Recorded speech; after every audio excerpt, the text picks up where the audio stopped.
మనం తీయబోయే కథల్లో నా తమ్ముడు విశ్వ కథ ఒకటి. సార్ మరి ఐదో కథ ఏంటి సార్? ఐదో కథ కావాలంటే ఐదో ఆత్మ కావాలిగా. మరి తెల్లారుతోంది. Come on quick, let's finish the game.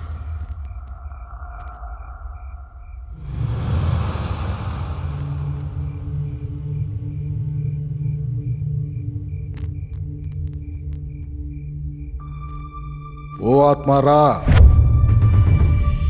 ఓ ఆత్మారా.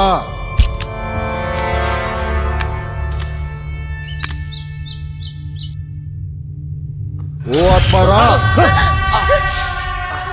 ఏంటి సార్ ఇలా షాక్ కొట్టింది? అవును, ఏంటి ఇలా షాక్ కొట్టింది? తెల్లవారిపోయింది కదా, ఆత్మలు పిలిచినా రావు, వచ్చిన ఆత్మలు వెళ్ళవు. ఐదో ఆత్మ కోసం మళ్ళీ రాత్రి దాకా వెయిట్ చేయాల్సిందే. ఇంతకీ ఇప్పుడు ఆత్మ వచ్చిందా రాలేదా? అది వచ్చిందా రాలేదా అనేది ఒక సందేశం వస్తే గానీ, ఏదో ఒక సంఘటన జరిగితే గానీ తెలీదు.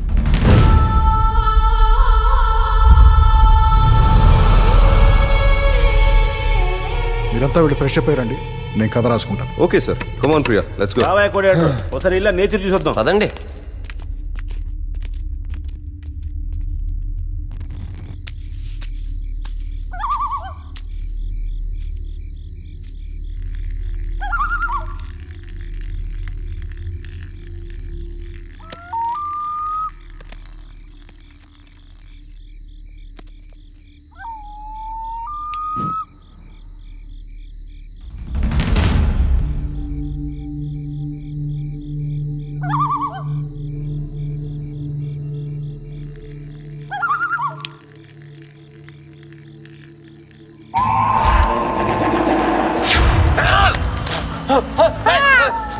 ఎవరు ఎవరు ఎవరంటుంటే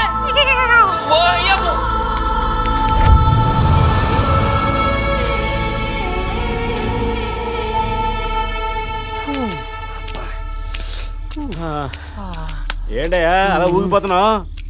చలి సార్ చలి, అందుకే ఈ జర్కినేస్ మేనేజ్ చేశా. మీరేంటి కచ్చిప్ కట్టుకున్నారు? ఎవరికైనా అప్లోడ్ డబ్బులు ఇవ్వాలా? అదేం కాదు రావయ్యా, డస్ట్ అలర్జీ. ఎక్కడికి వచ్చాం మనం? మహల్ కి. పాత మాలకి. ఓకే. ఏమయ్యా కథ నేరేట్ చేసేటప్పుడు ఇలా ఉంటే సినిమా తీస్తే ఇంకెలా ఉంటుందంట? సార్ నేరేట్ చేసేటప్పుడే మీరు ఇంత భయపడుతున్నారంటే సినిమా రిలీజ్ అయిన తర్వాత మీరు ఉండరు సార్. ఐ మీన్ టాలీవుడ్ లో కాదు సార్, డైరెక్ట్ బాలీవుడ్. అంటే టాలీవుడ్ నుంచి డైరెక్ట్ గా నేను బాలీవుడ్.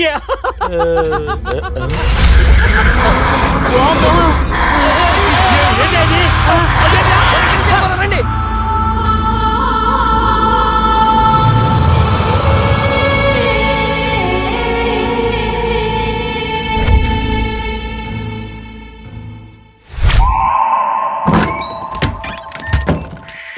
ఏంటి ఇక్కడికి తీసుకొచ్చావు? ఊరికే లొకేషన్స్ మొత్తం చూద్దామని. ప్రియా, మన గురించి ఏం ఆలోచించావు? అదే నేను అడిగిన విషయం. ఏ విషయం? నా విషయం. అదే ఏ విషయం? ఈ విషయం ప్రియా. అభి, ఇవన్నీ షూటింగ్ అయిపోయిన తర్వాతే. ముందే అడిగాను కదా ప్రియా. ప్లీజ్.